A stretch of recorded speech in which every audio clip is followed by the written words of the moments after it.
Buenos días. Vamos a continuar con la siguiente fase, que es la conferencia de la profesora Mercedes Cabrera, que afortunadamente teníamos la previsión de que fuera para junio, pero bueno, como han habido problemas, pues en fin, todo ha sido cosa mía, no de ella. Vamos a ver, tenemos a la profesora Mercedes Cabrera, que bueno, está vinculada al programa de doctorado. Ella forma parte ahora mismo de la comisión académica, está dirigiendo tesis doctorales, es profesora de la facultad. Y bueno, pues está muy bien que esté aquí. Yo solamente quería dar un pequeño detalle de su trabajo de investigación en relación con el tema que tenemos aquí. En fin, he sacado algunas notas que he visto en la web, pues tiene unas publicaciones sobre este tema que son importantes, ¿no?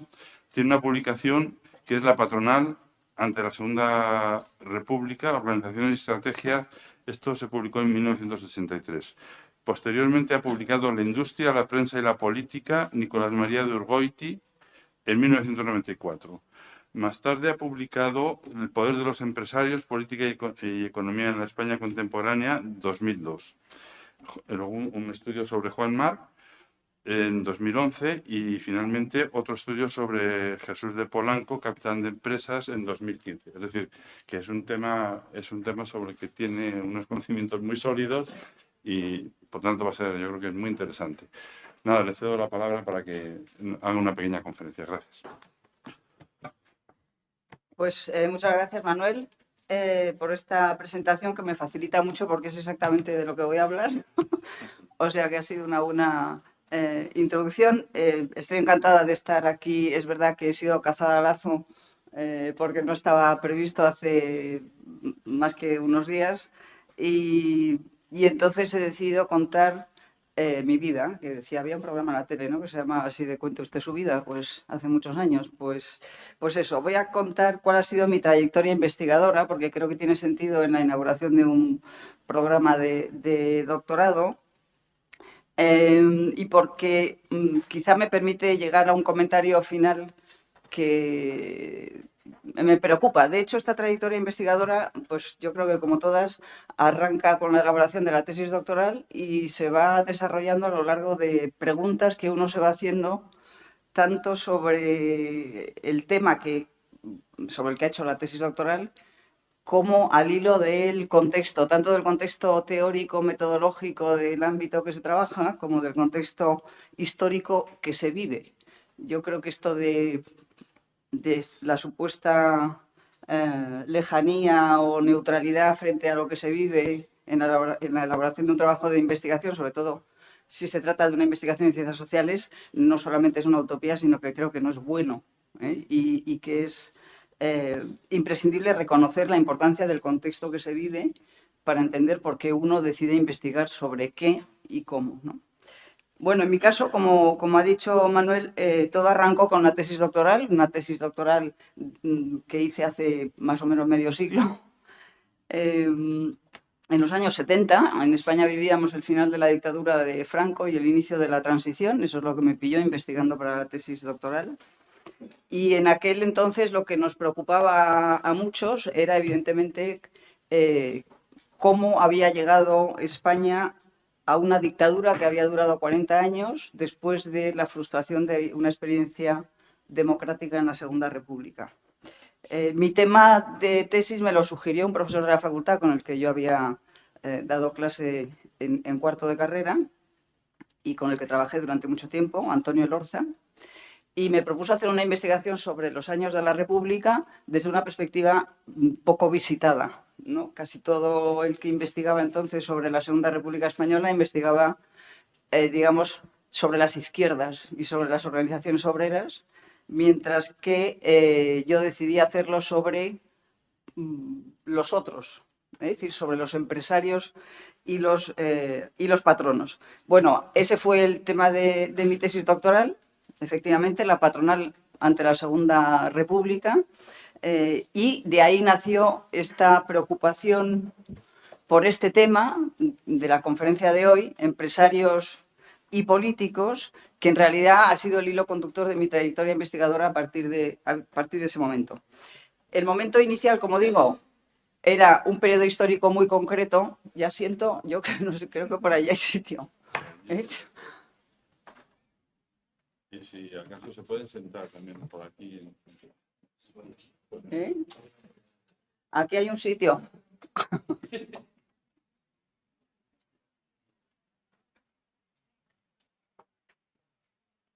Madre mía.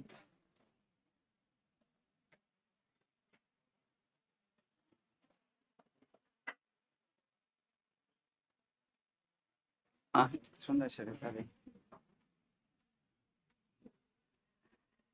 Si no os molesta sentaros en el suelo, lo podéis hacer aquí. Bueno, como estaba diciendo, refiriéndome a esto de la importancia del contexto en el que uno vive a la hora de decidir sobre qué investiga y cómo, el punto de arranque en mi caso fue esa preocupación por el fracaso de la experiencia republicana en España, aunque desde una perspectiva que no era la habitual entonces, porque el tema de la tesis fueron los empresarios y los patronos. Y ahí arrancó de ahí arrancó mi interés por este tema, que en realidad ha sido el que ha presidido mi trabajo de investigación hasta ahora, aunque con variantes. Empresarios y patronos, intereses económicos e intereses políticos, inicialmente en un periodo histórico muy concreto, que es lo que casi siempre llamamos el periodo de entreguerras del siglo XX, es decir, la gran crisis y quiebra de la democracia en los años 20 y 30, y a ese estudio sobre empresarios y políticos en la República le añadí después, gracias a un proyecto de investigación con algunos profesores que están por aquí, como Fernando del Rey o Javier Moreno y algunos más que no están, una investigación sobre el funcionamiento del Parlamento, es decir, de una institución política que en aquel entonces tampoco se consideraba demasiado interesante de analizar, porque en el periodo de entreguerras en España el Parlamento había tenido durante unos años una vida muy limitada, porque lo que se vivió fue una monarquía constitucional que no democrática, con un Parlamento muy limitado y por lo tanto aparentemente carente de interés. Y en la Segunda República lo que se vivió sobre todo fue una intensa movilización social en la calle, que tampoco parecía tener especial reflejo en el Parlamento. Y sin embargo, aquel trabajo sobre el Parlamento en la monarquía de la Restauración y en la República pues arrojaba mucha luz sobre la quiebra y el contexto general de quiebra y crisis en el periodo de entreguerras. Y por en medio se cruzaron, por en medio y después, dos biografías que también ha mencionado Manuel, dos biografías sobre dos empresarios casi coetáneos, nacidos en la segunda mitad, más bien al final del siglo XIX, y que vivieron hasta mediados del siglo XX, es decir, que vivieron esa quiebra política de los años 20 y 30, aunque su vida se alargó después. Uno de ellos tuvo una vida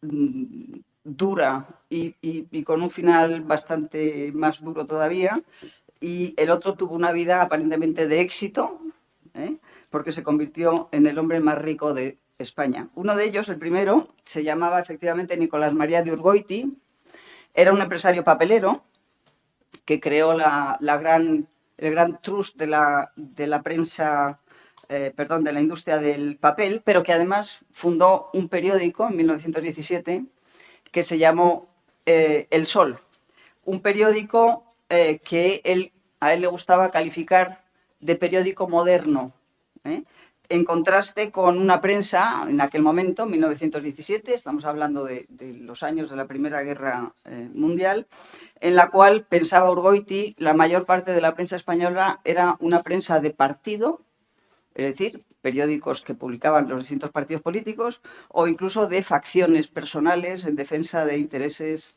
políticos, de políticos, valga la redundancia, concretos.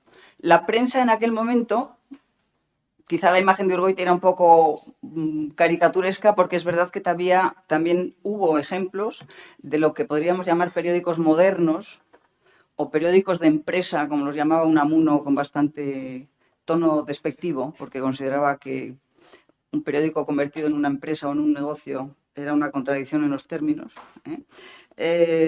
pero digamos, era el único medio de comunicación existente, la prensa escrita, en un país bastante atrasado económicamente, con unos niveles de analfabetismo, unos niveles de educación bastante bajos. Sin embargo, esa prensa, que tenía una audiencia escasa por ese motivo, es decir, no mucha gente leía periódicos entonces, tenía un importante papel o desempeñaba una importante función política porque se suponía que era la que recogía la opinión pública, una opinión pública que en las elecciones no se manifestaba claramente. Entonces los periódicos eran los portavoces de la opinión pública y ellos, periodistas, periódicos y propietarios de periódicos, consideraban que eran capaces, y de hecho ocurrió, de derribar gobiernos.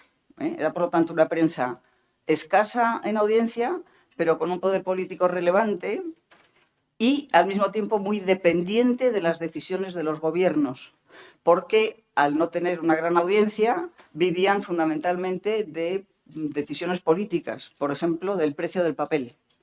Si el precio del papel era alto, el periódico no sobrevivía. La publicidad era todavía muy escasa. Bueno, Nicolás María de Urgoiti fundó este periódico El Sol en 1917. El periódico fue una ruina. Es decir, fue un periódico de altísima calidad. Hoy lo recordamos siempre con un... es una referencia en las investigaciones históricas de esa época. Hay que leer el periódico El Sol porque es, ¿no? Era como el paradigma o el ejemplo de la prensa de información independiente, no partidista y moderna, pero desde el punto de vista económico fue un negocio ruinoso.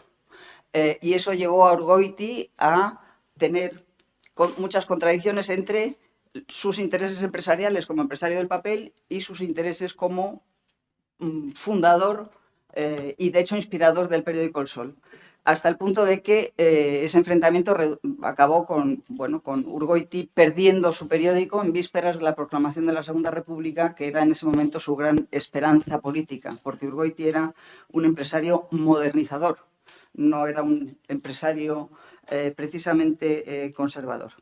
Bueno, la otra biografía, luego voy a retomar un momento a Urgoiti. La otra biografía solamente la menciono de pasada porque tiene solo tangencialmente que ver con el tema de empresarios políticos y medios de comunicación. Urgoiti sí era un empresario de los medios de comunicación. El otro, que era Juan March, no era un empresario de los medios de comunicación, casi ni siquiera le calificaría de empresario, era un hombre de negocios. En la época fue conocido como el último pirata del Mediterráneo porque comenzó su fortuna con el contrabando de tabaco a gran escala y consiguió acumular una riqueza que en pasos sucesivos le iba a convertir, como he dicho antes, en uno de los... No, en el hombre más rico de España. Y al mismo tiempo muy controvertido, pasó por los tribunales en varias ocasiones acusado de contrabando, jugueteó con la política precisamente para defenderse de esas acusaciones, entró en el Partido Liberal, se presentó a las elecciones, fue diputado, con un sentido puramente instrumental, llegó a la República, entró en la cárcel, se fugó de la cárcel, financió el Dragón Rapid, el avión que trajo a Franco desde África hasta España al comienzo de la guerra. No fue falangista, nunca, porque no le gustaba la política intervencionista, claro.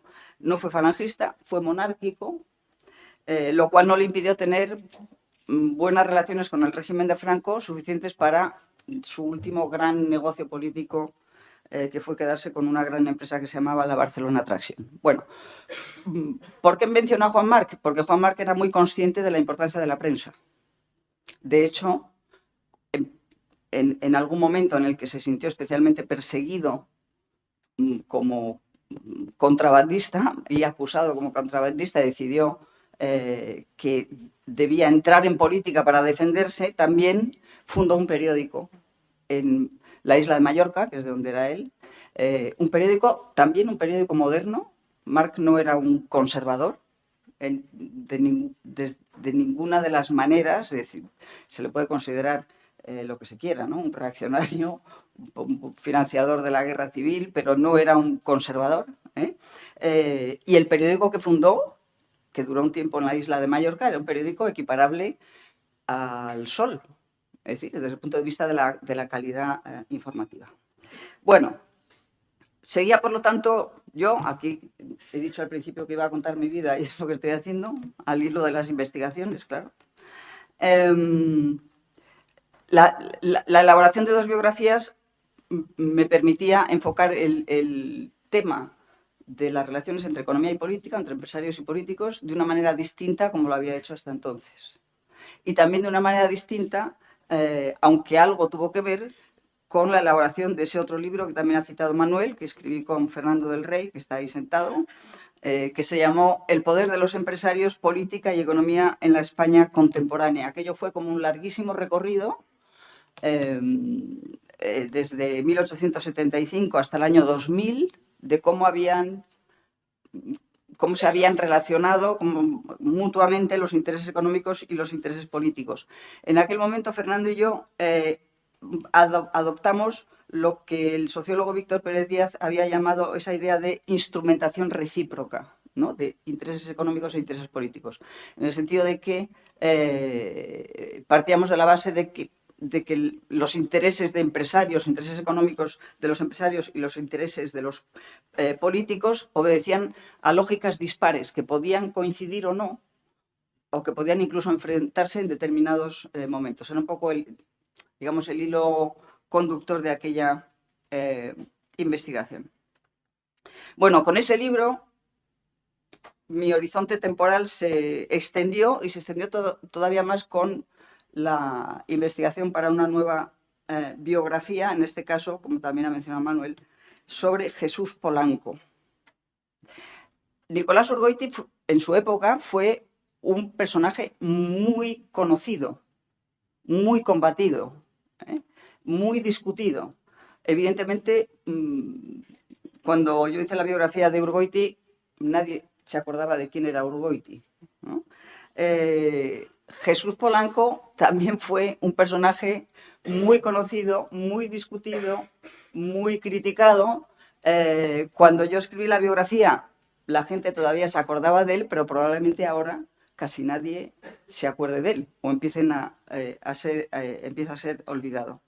Jesús Polanco es muy posterior. Jesús Polanco y su biografía transcurren entre el final de la dictadura de Franco y la transición a la democracia, y Polanco muere en 2007, es decir, es un personaje mucho más contemporáneo que los otros dos, y vive un contexto histórico muy diferente al de aquellas otras biografías que he mencionado antes. Polanco era un empresario editor de libros de texto, de una editorial que tuvo mucho éxito y que sigue existiendo, que se llama Santillana. Libros de texto que consiguieron expandir su venta, no solamente por España, sino también por muchos países latinoamericanos, y de hecho América Latina fue uno de los ámbitos de relación de Polanco a lo largo de su vida muy, muy relevante. Su éxito como editor de libros le llevó a convertirse en uno de los fundadores de un grupo que se llamó el Grupo Prisa, que fue el editor del periódico El País. El País trató de salir antes de que Franco muriera. No fue posible porque entonces los periódicos necesitaban un permiso oficial para poder salir a la calle, y El País no lo obtuvo hasta que Franco estaba muriéndose. Y de hecho salió después de muerto Franco.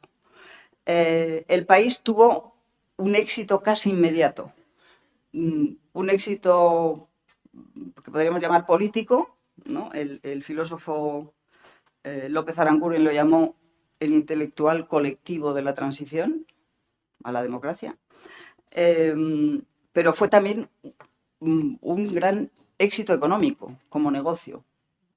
Empezó a ganar dinero relativamente pronto. Tiene un cierto sentido porque entre los últimos años de la dictadura de Franco y los inicios de la transición, el mundo mediático, que tenía algún margen de libertad, que era fundamentalmente la prensa, porque la televisión era una televisión pública absolutamente controlada por el gobierno, y la radio tenía limitada su capacidad informativa. Luego, el ámbito donde en los resquicios de la censura se podía hablar o criticar o compartir opiniones era la prensa, y entonces la prensa en los últimos años de la dictadura y en los años de la democracia fue un ámbito de debate político fundamental. No es que se leyeran muchos periódicos. En España nunca se han leído muchos periódicos, pero el impacto de las opiniones que se escribían en los periódicos era muy relevante. El éxito económico y la coyuntura política le permitieron a Polanco, convertido ya en primero consejero delegado y después presidente del Grupo Prisa, a ampliar el ámbito mediático del grupo. Y en unos años el Grupo Prisa no solamente era un periódico, El País, sino que además era una gran cadena de radio, que era la SER, y cuando se legalizó la existencia de televisiones privadas, que esto no ocurrió hasta 1889, el Grupo Prisa fue también el promotor de una televisión privada, perdón, una televisión de pago, cosa excepcional, porque la televisión, que era, digamos, el medio más visto, es decir, el que más tenía una mayor audiencia, era una televisión pública, controlada, pero gratuita. Entonces, lanzar una televisión de pago, pues era una idea que algunos vaticinaron que iba a ser una ruina. Estuvo a punto, pero no. Bueno, esa expansión del Grupo Prisa convirtió a Polanco en lo que un amigo suyo llamó Jesús del Gran Poder. El amigo lo hizo cariñosamente, pero Jesús del Gran Poder se convirtió en arma de crítica de Jesús Polanco por parte de todos aquellos, por parte de muchos. Todo este gran conglomerado mediático, que es lo que va a ser el Grupo Prisa, se construyó durante los años de gobierno socialista. El gobierno socialista que tuvo mayoría en España durante muchísimo tiempo. Y los críticos y competidores de Polanco, tanto los que eran competidores estrictamente empresariales de otros medios de comunicación, como los discrepantes políticos de la línea, digamos, que sostenía El País o la SER, consideraron que Polanco tenía ese enorme poder, ese cuasi monopolio que decían algunos, gracias a concesiones del gobierno. Y al mismo tiempo, los gobiernos socialistas eran capaces de seguir obteniendo mayorías en las elecciones gracias al impacto mediático de los medios del Grupo Prisa.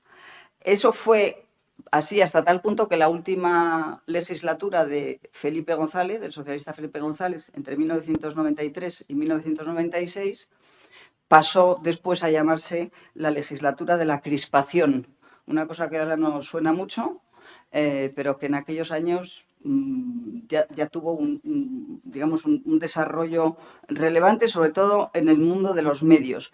Y cuando el Partido Popular ganó las elecciones en 1996, puso en marcha toda una maquinaria gubernamental, pero no solo gubernamental, para tratar de desmontar el Grupo Prisa. José María Aznar pensaba que era Polanco el que le impedía ganar las elecciones. No me lo estoy inventando porque lo dijo y lo escribió. Es decir, el gran enemigo del Partido Popular, el gran impedimento, el gran obstáculo para llegar al poder era la existencia del Grupo Prisa. Y puso en marcha un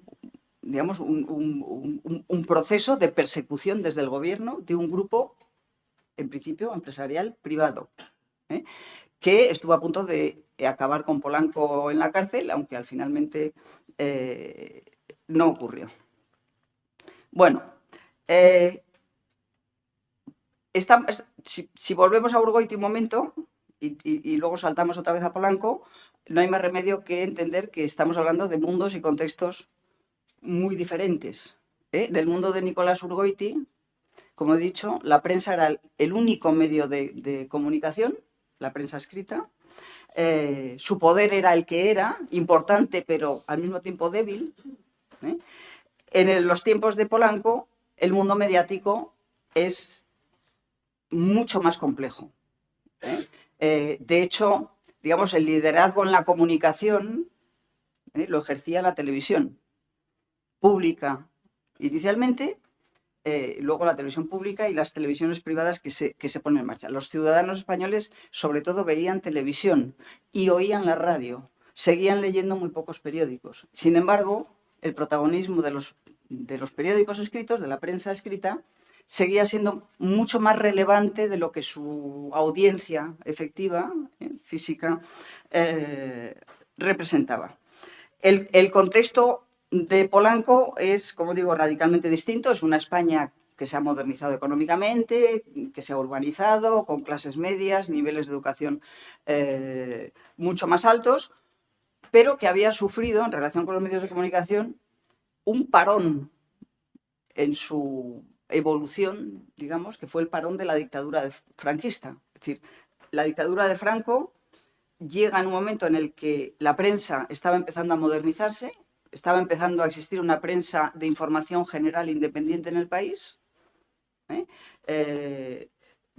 La dictadura corta absolutamente ese proceso, es una dictadura absolutamente controladora, no solamente propietaria de la televisión y de la radio de información, de Radio Nacional, sino también con un ejercicio muy duro de la censura, con requisitos muchas veces imposibles para sacar un periódico. Bueno, pues esos 40 años de dictadura rompieron un proceso que en otros países sí se dieron y que llevaron a la consolidación de grandes periódicos independientes. En el caso español, esto no ocurrió. Y cuando llega la transición a la democracia, el mundo mediático tiene que, por un lado, intentar recuperar aquello, que no es recuperable porque si no hay tradición no la hay, y al mismo tiempo vivir una época de enormes transformaciones legales y tecnológicas. Entonces, es como, ¿no? Si un mundo comprimido durante 40 años, de los medios de comunicación, de pronto encuentra vía de expansión y una vía de expansión además múltiple y crecientemente renovada desde el punto de vista tecnológico. Bueno, la comparación entre un momento y otro a mí me ha parecido en los últimos tiempos muy sugerente, igual que me ha permitido entender el nuevo salto que se produce cuando llegamos al siglo XXI en un proceso muchísimo más rápido, muchísimo más profundo y con consecuencias yo creo que muchísimo mayores que los cambios que habían ocurrido durante los años entre Urgoiti y Polanco. Es decir, lo que ocurre en las relaciones entre medios de comunicación, política y empresarios de los medios de comunicación a partir del comienzo del siglo XXI me parece muy relevante. Tuve ocasión de asomarme desde una perspectiva muy concreta, pero bueno, yo creo que significativa, cuando esta vez por azar me pidieron un libro sobre los atentados del 11M en Madrid en 2004, los atentados terroristas que causaron 190 muertos, y pude comprobar cómo fluyó la comunicación durante los atentados, después de los atentados y las consecuencias políticas de aquello, ¿no? menciono solamente un hecho, ¿no? El gobierno entonces del Partido Popular, de José María Aznar, trató de controlar al máximo la información sobre la autoría de los atentados y mantuvo hasta, digamos, hasta casi en vísperas de las elecciones generales que estaban convocadas, que la autoría de aquellos atentados había sido de ETA. Desde casi al día siguiente de los atentados se sabía fuera de España que eso no era cierto, que por lo menos era dudoso. Y esa información llegaba ya con mucha facilidad a los españoles. Entonces, todos los intentos de controlar la información desde la televisión pública y desde las comparecencias de los ministros o las del propio presidente del gobierno, o con llamadas a los directores de los periódicos para que dijeran esto sí y aquello no, demostraron ser inútiles porque, digamos, la posibilidad de tener una información mayor era infinitamente distinta. Y el gobierno no lo supo. No lo supo o no quiso saberlo o no pudo controlarlo, ¿no? Algunos han escrito sobre aquello, sobre el 11 de marzo de 2004 como el día que la red destronó a la televisión, o el día del pásalo. Entonces no había WhatsApp, solo había SMS, pero había mucha gente que ya tenía móviles. Y también es verdad que si uno recuerda las imágenes de ese día, hay mucha gente que lleva una radio pegada a la oreja, porque la vía de comunicación era la radio. Bueno, ya en ese momento y con esa investigación yo me di cuenta de que estábamos viviendo otro mundo, en un espacio muy breve de tiempo. Como he dicho antes, si lo comparamos con lo que había ocurrido desde comienzos del siglo XX hasta comienzos del siglo XXI, es decir, si comparamos lo que estaba ocurriendo en unos años con lo que había ocurrido en el siglo anterior, era necesario, era evidente que estábamos ante una transformación vertiginosa que tenía un origen o una causa, si se quiere, tecnológica. Desde la aparición de Internet, del mundo digital, con todas sus consecuencias, eso estaba teniendo un impacto en un espacio tan relevante o tan importante como el de la comunicación. Y a eso se sumó, unos años más tarde, la crisis económica de 2008. El resultado del inicio de esa más que gran revolución, fue una revolución en cadena, ¿no? Y sigue siendo, de esa revolución tecnológica con esa crisis económica, digamos que se llevó por delante a los grandes conglomerados mediáticos que existían no solamente en España, sino en otros países, y que en el caso español pues se llevaron por delante o acabaron llevándose por delante al grupo Prisa, que dejó de ser lo que había sido. Bueno, ahí terminó mis trabajos, ahí terminaban mis trabajos de investigación y yo voy a terminar también. Creo, y no es necesario mencionarlo, lo tenemos todos los días, ¿no? No sé hasta qué punto somos conscientes de cómo ha cambiado ese mundo de los medios de comunicación y el impacto que tiene eso en algo que seguimos considerando imprescindible para la supervivencia de una democracia, que es la existencia de una esfera pública, libre, de información, de opinión y de deliberación. La existencia de una esfera pública de ese tipo ha acompañado al desarrollo de la democracia desde el principio hasta el final, cambiando su contenido, como he dicho. Primero fue solo la prensa, luego llegó la televisión, creció la radio, luego vino el mundo digital. Pero esa esfera pública, independientemente de su composición, ha tenido siempre una relevancia enorme para la supervivencia de una democracia. Yo creo que estamos ahora en un momento que va mucho más allá de la aparición de lo que Giovanni Sartori llamó el Homo Videns, ¿no? Que fue la llegada de la televisión y de pronto el impacto de la televisión en el funcionamiento de los propios partidos políticos, ¿no? La televisión ayuda a personalizar los liderazgos, a identificar fuerzas políticas con caras y liderazgos de personas concretas. Bueno, Sartori, por supuesto, hablaba de muchas más cosas. Y en el final de su libro, aventuraba cuál podía ser el impacto de Internet, que solamente estaba empezando. Sí, pero, digamos, bueno, yo creo que estamos ante un cambio mucho más radical de lo que Sartori señaló con aquello del Homo videns. Estamos en un momento en el que, lo voy a decir de manera desordenada y lo siento, no solamente ha desaparecido el modelo de negocio de los medios tradicionales, léase la prensa. Ese modelo de negocio tradicional de los grandes periódicos ha desaparecido y los periódicos han tenido que reconvertirse de la manera que han podido. Les ha sido más fácil a periódicos tradicionales ¿no? con una larga historia detrás, que han sido capaces de adaptarse de una u otra manera al mundo digital y a Internet.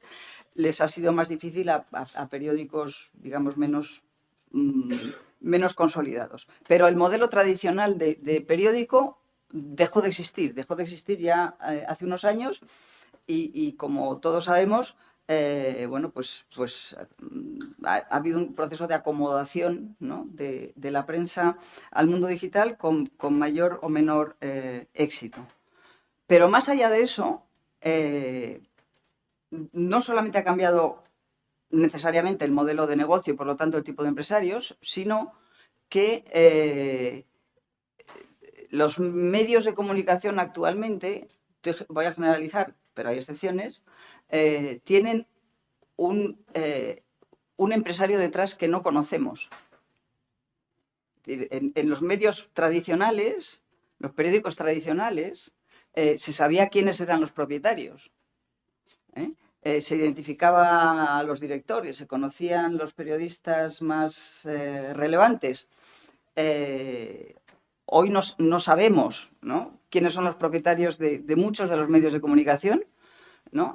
Aquello empezó con lo que se llamó la financiarización de los medios de comunicación, es decir, la entrada de los bancos en negocios que necesitaban capitales mucho mayores que antes para hacer frente a toda esta revolución. Primero llegó la financiarización o el apalancamiento financiero, como queráis llamarlo, luego vinieron los fondos de inversión, es decir, la propiedad de los medios de comunicación se diluyó, es decir, ya no hay polancos, por decirlo rápidamente. No hay modelo de negocio, no hay empresarios, estoy exagerando y generalizando, no hay empresarios, incluso, han dicho muchos, no hay periodistas. Es decir, la profesión de periodismo entró hace años en un mundo crecientemente complejo porque gracias a Internet y gracias a los medios digitales, periodistas ahora podemos ser todos. Todos leemos información, todos recibimos información, pero todos proporcionamos información. Y el mundo de las redes sociales lo único que ha hecho es amplificar eso hasta extremos bueno, que todos conocemos y en los que no voy a entrar. No es una crítica necesariamente negativa la que estoy haciendo, sino solamente una llamada de atención sobre la existencia hoy de un mundo que quizá sin ser demasiado conscientes está sufriendo un cambio radical en eso, como he dicho antes, que constituye la base y la esencia central de la democracia, que es la existencia de esa esfera pública de debate y de deliberación que quizá hemos idealizado porque siempre existió de manera mediatizada, pero que evidentemente hoy existe menos. Y me voy a referir para terminar son tres menciones a 3 libros o 3 autores y lo que han dicho muy rápidamente y de manera un tanto desordenada. Shoshana Zuboff, autora de un libro sobre lo que ella ha llamado capitalismo de vigilancia, que es un libro sobre, según ella, la existencia de un nuevo capitalismo distinto al capitalismo tradicional, que es un capitalismo que se basa sobre todo en la enorme acumulación de datos y la disponibilidad del uso de los datos. Eso ha hecho que en este mundo las grandes plataformas tecnológicas que funcionan a nivel mundial y que todos conocemos tengan un control sobre lo que, según Shoshana Zuboff, es la fuente fundamental de enriquecimiento, que es la disponibilidad de los datos privados de todos y cada uno cada vez que pinchamos, entramos, pedimos o compramos algo. Capitalismo de vigilancia, el control de los datos. El segundo libro, también rápido, el libro que han escrito 2 autores, Guriev y Treisman, sobre los dictadores del siglo XXI, comparando los dictadores autócratas, porque quizá algunos no se puedan calificar de dictadores, del siglo XXI en comparación con los del siglo XX. Los del siglo XX, dicen Guriev y Treisman, basaron su dominio en la violencia y el terror. Eran dictadores de la violencia. Es verdad que utilizaron los medios de comunicación. Todos sabemos, por ejemplo, lo importante que fue la radio, tanto en la Alemania nazi como en la Italia fascista. Pero basaban fundamentalmente su poder en la violencia y el terror. Los dictadores del siglo XXI, dicen Guriev y Treisman, basan su poder en la manipulación de la comunicación. No es un ensayo este libro, sino que es pues un análisis comparado de situaciones en distintos países. Y por último, filósofo muy citado y muy leído, Byung-Chul Han, que ha escrito que la información hoy se difunde sin formar una esfera pública. Se produce en espacios privados y se distribuye a espacios privados. La web no crea un público en el sentido, digamos, que identificamos como esfera pública propia de un sistema democrático. Sin un espacio público común, donde la credibilidad y fiabilidad de la información pueda establecerse, no hay base sólida para ningún discurso significativo. Y último, un párrafo, y con esto cierro, que el otro día una periodista especializada en estos temas, ¿no?, de comunicación, revolución tecnológica, etcétera, una periodista que se llama Marta Peirano, escribía en El País el mismo día de las elecciones en Estados Unidos, sin saberse todavía el resultado electoral. Y escribía Marta Peirano: hoy la nueva fuente de desinformación, estamos en el mundo de la desinformación, las fake news, en fin, me lo he saltado, pero tenía que haberlo mencionado antes. Hoy la nueva fuente de desinformación se llama X, y Musk es el nuevo Prigozhin. Prigozhin fue sigue siendo, un oligarca ruso que creó docenas de grupos políticos con cuentas falsas en Facebook. No sé en qué momento de la historia si fueron las anteriores elecciones en Estados Unidos. Fue el fundador del grupo Wagner también, ¿no? Entonces, según Marta Peirano, Elon Musk es el nuevo Prigozhin. Dice: en 2020, Twitter centralizaba la conversación entre la clase política y los medios de comunicación, todos lo sabemos, y fue el primero en bloquear a Trump durante el asalto al Capitolio. Twitter. Ahora, Musk ha transformado X en una máquina de distribución de contenidos falsos sobre inmigración y fraude electoral imposible, hasta el punto de que es imposible mirar las métricas, es decir, los datos, sin pensar que han sido manipulados.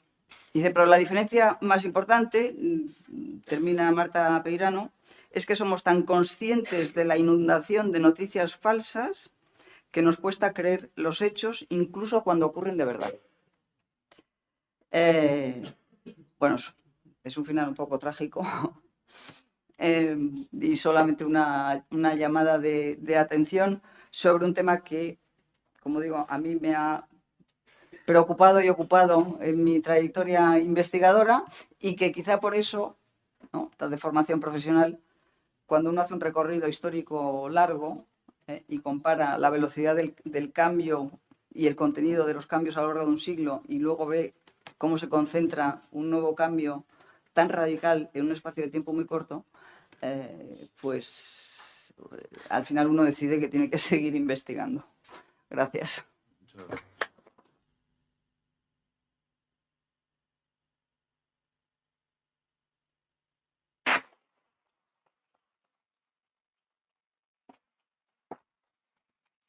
Muchas gracias, Mercedes, por tu conferencia. Quizás tenemos unos minutos, pero pocos, para unas preguntas, pocas preguntas, porque esto tiene que acabar. Hay más actividad hoy. Así que no sé si alguien quiere... Haremos 2, 3 preguntas, pero no mucho más. O sea que allí hay una pregunta, 2... Vale, adelante. Se oye, ¿no? Bueno, primero muchas gracias por la ponencia y yo le quería preguntar por algo que ha dicho al principio, que es, digamos, la actitud del empresariado español ante la Segunda República, y le quería hacer 2 preguntas concisas.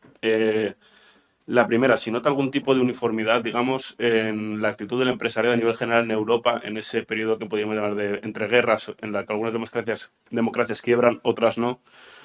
Y la segunda era si hay, o sea, las diferencias o similitudes de actitud entre el empresariado español, digamos, que mucho de ello continuaba en el tiempo ligado a los mismos apellidos, por así decirlo, entre el final de la Segunda República o su caída y el inicio de la transición española.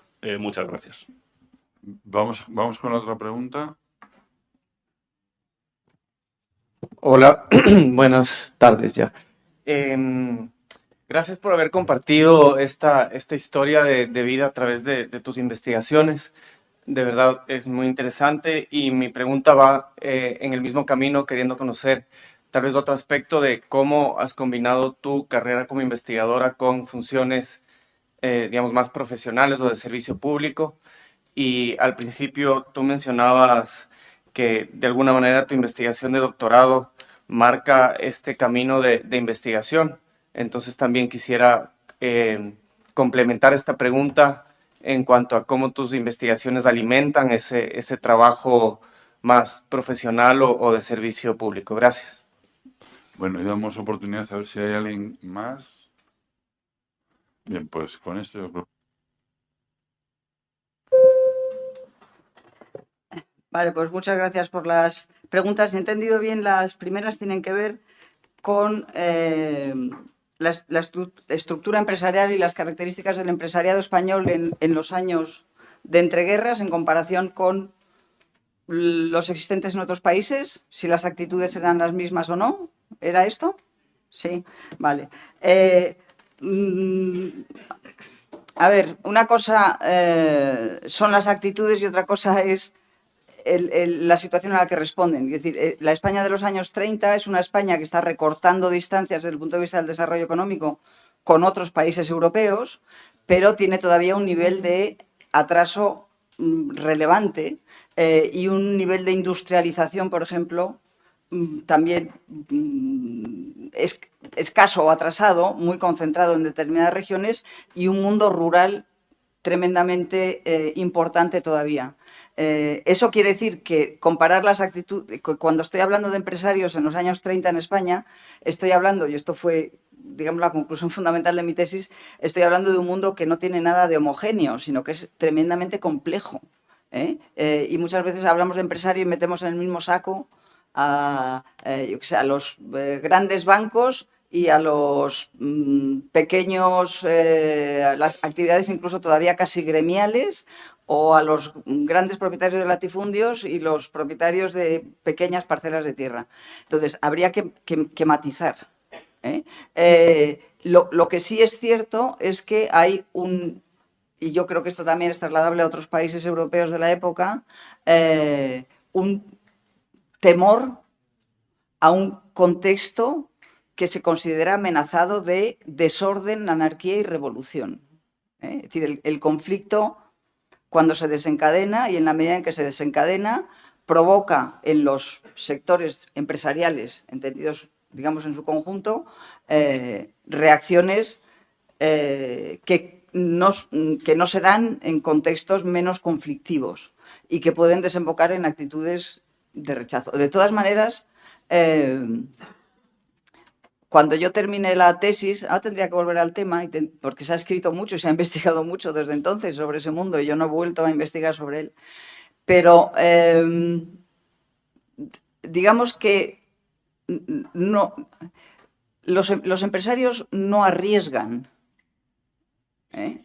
Es decir, no arriesgan en el sentido de que no apuestan por ningún tipo de salida que les parezca especialmente dudoso en sus resultados y que prefieren mantener las cosas medianamente controladas, ¿eh? Es decir, no hay grandes empresarios, voy a decirlo, no hay grandes empresarios que estén detrás del golpe de Estado del 18 de julio en España. Por supuesto que hay sectores muy conservadores, radicalizados, si se quiere, por la evolución de la República Española, pero que apuesten realmente, es decir, que apuesten su futuro económico empresarial a una empresa que pueden considerar arriesgada, es un salto que dan muy pocos. Lo da Juan March, por ejemplo, pues bueno, es que la República le ha metido en la cárcel. Tiene guardada una espina, pero ya durante la Guerra Civil, Juan March, que se entrevista con dirigentes falangistas, vuelve a su casa diciendo: estos no son los míos, que me quieren decir lo que tengo que hacer. Y yo lo que quiero es que me dejen las manos libres, ¿no? Entonces, es un mundo muy, muy complejo. Y en comparación con otros países, pues evidentemente la gran industria y la gran banca alemana es otro mundo, distinto a lo que ocurre en España. Me atrevería a decir, y también hay muchas investigaciones encontradas, que hay muchos más grandes empresarios y grandes intereses económicos apoyando a Hitler después de conseguir el poder que antes. Es decir, lo que hacen evidentemente es aprovechar, una vez que se ha producido el cambio, no tanto promoverlo o apoyarlo de manera explícita. Pero es decir, es un resumen un poco de un mundo demasiado complejo, ¿no? Y en relación con la trayectoria investigadora y la dedicación a otras cuestiones de servicio público, es decir, a la política. Bueno, pues mientras uno se dedica a la política, desde luego no investiga. Esto ya lo puedo decir. Y uno puede decidir dedicarse a la política, entrar en política para quedarse en ella, o entrar en política porque en un momento determinado considera que es obligatorio, es decir, que hay razones para hacerlo, pero convencido de que no se va a quedar en ella, sino que va a volver. Es decir, que es una experiencia que ojalá pudiéramos pasar todos porque enseña mucho, pero que no sustituye a la trayectoria vital anterior, y que sí ayuda a ver las cosas de otra manera. Muy importante. Es decir, yo daba clase hasta ese momento en esta misma facultad y contaba ¿no? Hacía historia política y explicaba la historia política y cómo funcionaba la política y tal. Cuando uno entra en política, pues dice, bueno, pues esto se parece a aquello que yo contaba, pero bueno. Y entonces cuando se vuelve, las cosas se ven de una manera un poco distinta. Muy bien, pues yo creo que con esto acabamos y muchas gracias por vuestra asistencia. Muchas gracias a todos.